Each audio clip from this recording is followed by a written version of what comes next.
Hello student, S N professional classes से मैं हेमंत गुप्ता आज आपके लिए लेके आया हूँ आपका बीकॉम 6 सेमेस्टर का अकाउंटिंग फॉर मैनेजर्स का पेपर का फुल सॉल्यूशन।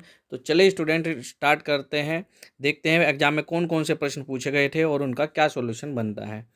तो फर्स्ट क्वेश्चन है स्टूडेंट्स, प्रबंध लेखांकन शब्द का प्रयोग पहली बार किस वर्ष में किया गया था? तो इस क्वेश्चन का जो करेक्ट आंसर है वो है सन 1950 में। ऑप्शन नंबर डी इसका करेक्ट आंसर है। इसके बाद नेक्स्ट क्वेश्चन है बेटा, एग्जाम में आपसे पूछा गया financial and operating ratio in management नामक पुस्तक के लेखक कौन थे? तो दिए गए ऑप्शन में से जो इसका करेक्ट आंसर है वो है James S H Bliss. Option number D इसका करेक्ट आंसर है। चलिए अब इसके बाद नेक्स्ट प्रश्न आपसे एग्जामिनेशन में पूछा गया है, ZBB के संबंध में निम्नलिखित में से कौन सा कथन गलत है, ये बताइए। तो सबसे पहले हमारे को पता होना चाहिए बेटा, ZBB का मतलब होता है जीरो बेस बजटिंग, शून्य आधार बजट।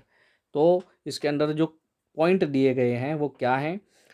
ZBB को पीटर एफ पायर द्वारा विकसित किया गया था, यह कथन बिल्कुल ठीक है। इसके बाद नेक्स्ट पॉइंट है, ZBB को पारंपरिक बजटिंग की कमजोरियों पर काबू पाने के लिए तैयार किया गया था, बिल्कुल ठीक है। इसके बाद है इसे डी नोवा बजटिंग भी कहा जाता है, यह भी कथन ठीक है। इसके बाद नेक्स्ट प्रश्न है, ZBB का प्रयोग पहली बार 1982 में जिमी कार्टर द्वारा किया गया था, यह कथन गलत है। यह गलत क्यों है? तो बेटा ये ध्यान रखेंगे, ZBB का प्रयोग पहली बार जिमी कार्टर द्वारा 1962 में किया गया था, ना कि 1982 में। इस वजह से यह पॉइंट गलत है और हमारे से गलत पॉइंट ही पूछा था, तो इसका जो सही आंसर हो जाएगा ऑप्शन नंबर सी हो जाएगा। इसके बाद नेक्स्ट प्रश्न आपसे पूछा गया है, रोकड़ प्रवाह विवरण में रोकड़ की परिभाषा में शामिल है। तो इसके अंदर जो शामिल होगा वो नकद, बैंक और विपणन योग्य निवेश, मार्केटेबल सिक्योरिटीज, ये इसमें शामिल होगा। नेक्स्ट प्रश्न आपसे पूछा गया है, भारतीय लेखा मानक यानी कि इंडियन अकाउंटिंग स्टैंडर्ड 7 स्टेटमेंट किस स्टेटमेंट को तैयार करने के प्रावधान करता है? तो इस क्वेश्चन का जो करेक्ट आंसर है वो है रोकड़ प्रवाह विवरण। ऑप्शन नंबर बी इसका करेक्ट आंसर है। चलिए अब नेक्स्ट प्रश्न के बारे में बात करें। तो नेक्स्ट प्रश्न आपसे पूछा है,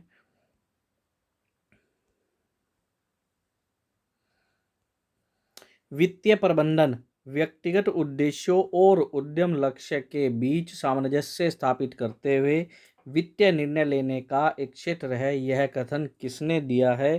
तो इस क्वेश्चन का जो बेटा करेक्ट आंसर है वो है वेस्ट और ब्रिंगम। ऑप्शन नंबर डी इसका करेक्ट आंसर है। इसके बाद आपसे नेक्स्ट प्रश्न पूछा गया है, कार्यशील पूंजी का अर्थ बताइए। तो इस क्वेश्चन का जो करेक्ट आंसर है वो है चालू देनदारियों की तुलना में चालू संपत्तियों की अधिकता। ऑप्शन नंबर बी इसका करेक्ट आंसर है।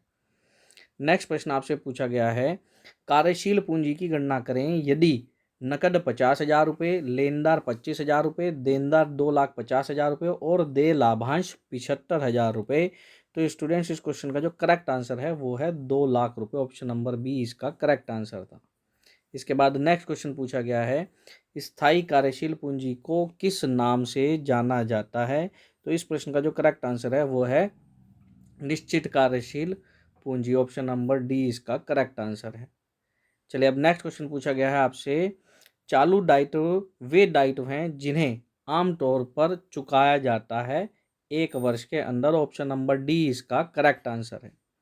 इसके बाद नेक्स्ट प्रश्न आपसे पूछा गया है, नकद छूट अवधि 3/15 शुद्ध 50 का क्या अर्थ है? तो इसका अर्थ है यदि भुगतान 15 दिनों में किया जाता है तो 3% छूट प्रदान की जाएगी, अन्यथा 50 दिनों में पूरा भुगतान करना है। ऑप्शन नंबर सी इसका करेक्ट आंसर है। नेक्स्ट प्रश्न है, ईवीए शब्द का प्रयोग किसके द्वारा किया गया था? यानी कि इसकी फुल फॉर्म आपसे पूछी गई है, किस लिए किया जाता है? तो economic value added. Option number B इसका करेक्ट आंसर हो जाएगा। नेक्स्ट प्रश्न है, ZBB का उपयोग किस वर्ष से भारत सरकार के विभिन्न विभागों में किया जाने लगा? तो बेटा शून्य आधार बजटिंग का प्रयोग भारत में 1987 में किया जाने लगा, तो ऑप्शन नंबर डी इसका करेक्ट आंसर हो जाएगा। इसके बाद नेक्स्ट प्रश्न पूछा गया है, सभी सूचीबद्ध कंपनियों को तैयार करना आवश्यक है, क्या तैयार करना आवश्यक है? रोकड़ प्रवाह विवरण, ऑप्शन नंबर बी इसका करेक्ट आंसर हो जाएगा। चलिए नेक्स्ट प्रश्न जानते हैं। नेक्स्ट प्रश्न पूछा गया है, परिवर्तनीय लागत में वृद्धि का क्या प्रभाव पड़ेगा? तो इस क्वेश्चन का जो करेक्ट आंसर है वो है अंशदान कम हो जाएगा, ऑप्शन नंबर सी इसका करेक्ट आंसर है। इसके बाद नेक्स्ट प्रश्न पूछा गया है आपसे, अनुपात जितना अधिक होगा उतना ही अनुकूल होगा, यह नियम किस अनुपात पर लागू नहीं होता है? तो इस क्वेश्चन का जो करेक्ट आंसर है वो है परिचालन अनुपात, ऑप्शन नंबर सी इसका करेक्ट आंसर है। इसके बाद नेक्स्ट प्रश्न आपसे पूछा गया है, यदि परिचालन अनुपात 67% है तो शुद्ध लाभ का अनुपात क्या होगा? यह 33% होगा, ऑप्शन नंबर सी इसका करेक्ट आंसर है। इसके बाद आपसे नेक्स्ट प्रश्न पूछा गया है, निम्नलिखित में से किसे विनियोजन गतिविधि से रोकड़ प्रवाह माना जाता है? तो इस प्रश्न का जो करेक्ट आंसर है वो है प्राप्त ब्याज, ऑप्शन नंबर डी इसका करेक्ट आंसर है। इसके बाद नेक्स्ट प्रश्न पूछा गया है आपसे, सामग्री लागत विचरण किसके कारण होती है? उपयोग की गई मात्रा में परिवर्तन, सामग्री मिश्रण में परिवर्तन, सामग्री की कीमत में परिवर्तन, उपरोक्त सभी। तो इसका आंसर आ जाएगा उपरोक्त सभी। इसके बाद आपसे नेक्स्ट प्रश्न पूछा गया है, अकाउंटिंग स्टैंडर्ड 3 के अनुसार रोकड़ प्रवाह विवरण में कौन सी विभिन्न गतिविधियां शामिल हैं? परिचालन गतिविधियां, निवेश गतिविधियां, वित्तीय गतिविधियां या उपरोक्त सभी? तो इसका आंसर आ जाएगा उपरोक्त सभी। इसके बाद आपसे नेक्स्ट प्रश्न पूछा गया है, शून्य आधारित बजटिंग को टेक्सास इंस्ट्रूमेंट इंक में किस वर्ष में पीटर पायर द्वारा विकसित किया गया था? तो इस क्वेश्चन का जो करेक्ट आंसर है वो है 1969 में। चलिए अब नेक्स्ट क्वेश्चन है,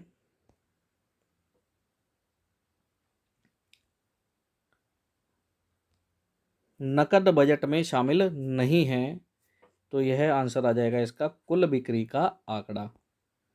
नेक्स्ट क्वेश्चन है आपका, डू पॉइंट विश्लेषण किससे संबंधित है? तो यह लाभ का विश्लेषण से संबंधित है, ऑप्शन नंबर बी इसका करेक्ट आंसर हो जाएगा। इसके बाद आपसे नेक्स्ट प्रश्न पूछा गया है, ब्रेक इवन पॉइंट पर अंशदान किसके बराबर होता है? तो यह फिक्स्ड कॉस्ट के बराबर होता है, स्थिर लागत के बराबर होता है। नेक्स्ट क्वेश्चन है, कर्मचारियों को नकद भुगतान क्या है? यह परिचालन गतिविधि है, ऑप्शन नंबर बी इसका करेक्ट आंसर हो जाएगा। इसके बाद नेक्स्ट प्रश्न पूछा गया है, यदि चालू अनुपात 4:1 है और चालू दायित्व की राशि 80,000 रुपये है तो चालू संपत्ति की राशि क्या होगी? तो जब इस क्वेश्चन को सोल्व करेंगे तो आंसर आ जाएगा हमारा 32,000 रुपये। इसके बाद आपसे नेक्स्ट प्रश्न पूछा गया है, सकल कार्यशील पूंजी बराबर होती है, यह किसके बराबर होती है? कुल चालू संपत्तियों के बराबर होती है, ऑप्शन नंबर सी इसका करेक्ट आंसर हो जाएगा। चलिए अब नेक्स्ट प्रश्न जानते हैं। तो नेक्स्ट प्रश्न है, रोकड़ प्रवाह विवरण किसके अनुसार तैयार किया जा सकता है? तो यह डायरेक्ट मेथड सीधी विधि द्वारा, ऑप्शन नंबर सी इसका करेक्ट आंसर हो जाएगा। नेक्स्ट प्रश्न आपसे पूछा गया है, रोकड़ प्रवाह विवरण नहीं दिखाता है, तो यह क्या नहीं दिखाता है? दिए गए ऑप्शन में जो करेक्ट आंसर है, क्या क्रेडिट सीमा का उल्लंघन हुआ है? ऑप्शन नंबर सी इसका करेक्ट आंसर है। इसके बाद नेक्स्ट प्रश्न आपसे पूछा गया, निम्नलिखित में से कौन सा कथन सही है? बैलेंस शीट और आय विवरण तैयार होने के बाद ही रोकड़ विवरण तैयार किया जा सकता है। और दूसरा ऑप्शन दिया गया है, आय विवरण बैलेंस शीट और रोकड़ प्रवाह विवरण से पहले तैयार किया जाना चाहिए। तो दिए गए विकल्प में जो करेक्ट आंसर है वह दोनों ही कथन सही हैं, हमारे को सही कथन बताने थे, ऑप्शन नंबर सी इसका करेक्ट आंसर हो जाएगा। इसके बाद नेक्स्ट प्रश्न है आपका, निर्णय लेने के लिए कौन सी लागत निर्धारण विधि अधिक उपयुक्त मानी जाती है? तो इसका जो करेक्ट आंसर है वो है सीमांत लागत। नेक्स्ट प्रश्न है आपका, अवधि लागत किसे कहते हैं? अवधि लागत स्थिर लागत को कहते हैं।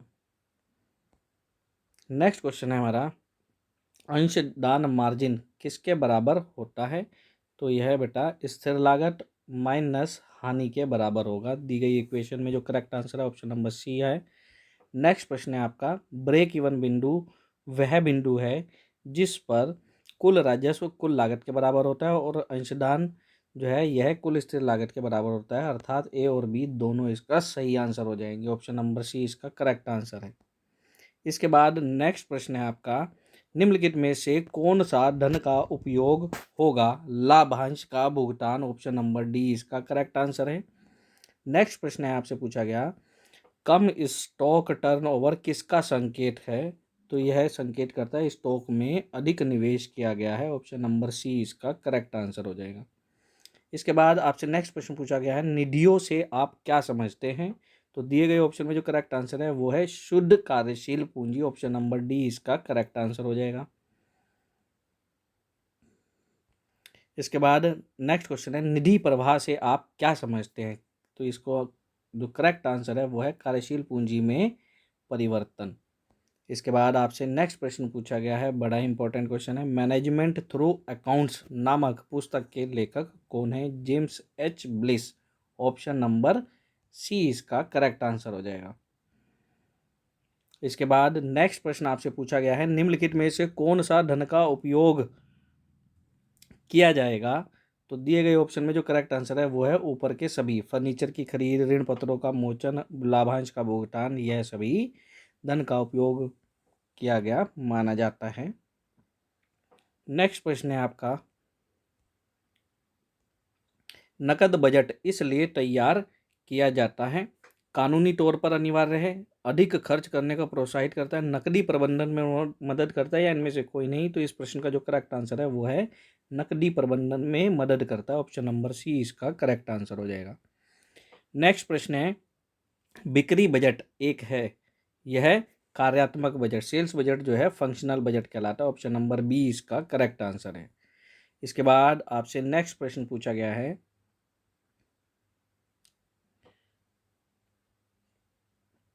किस बजट के निर्माण में स्थिति स्थिर और परिवर्तनशील लागत के बीच अंतर का विशेष महत्व होता है?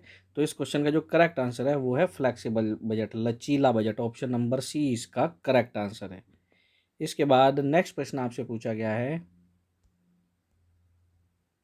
उस बजट का नाम बताएं जो सभी कार्यात्मक बजट और अनुमानित लाभ हानि खाते का सारांश देता हो। तो उसको हम मास्टर बजट बोलते हैं। ऑप्शन नंबर डी इसका करेक्ट आंसर है।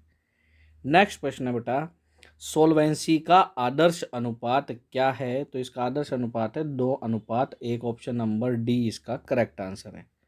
इसके बाद नेक्स्ट प्रश्न आपसे पूछा गया है, उत्पादन बजट किसके द्वारा नियंत्रित किया जाता है? तो यह बिक्री बजट के द्वारा नियंत्रित किया जाता है। ऑप्शन नंबर सी इसका करेक्ट आंसर है। इसके बाद आपसे नेक्स्ट प्रश्न पूछा गया है, वास्तविक लागत और मानक लागत के बीच के अंतर को क्या कहा जाता है? इसको परिवर्तन कहा जाता है। ऑप्शन नंबर सी इसका करेक्ट आंसर है।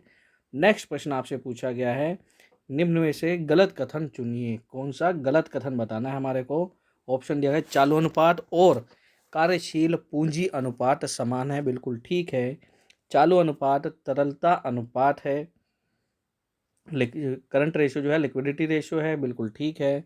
चालू अनुपात के लिए सामान्य नियम 2:1 है, बिल्कुल ठीक है। तो इस क्वेश्चन का जो करेक्ट आंसर है उपरोक्त में से कोई नहीं, यानी कि तीनों ही पॉइंट ठीक है और हमारे को गलत पॉइंट बताना था। ऑप्शन नंबर डी इसका करेक्ट आंसर हो जाएगा। इसके बाद आपसे नेक्स्ट प्रश्न पूछा गया है, निम्नलिखित में से कौन सा त्वरित संपत्ति में शामिल नहीं है, लिक्विड एसेट में शामिल नहीं किया जाता है? तो लिक्विड एसेट में ध्यान रखेंगे बेटा, स्टॉक और प्रीपेड एक्सपेंसेस को शामिल नहीं किया जाता है, अर्थात ऑप्शन नंबर डी इसका करेक्ट आंसर है, पूर्वदत्त व्यय को।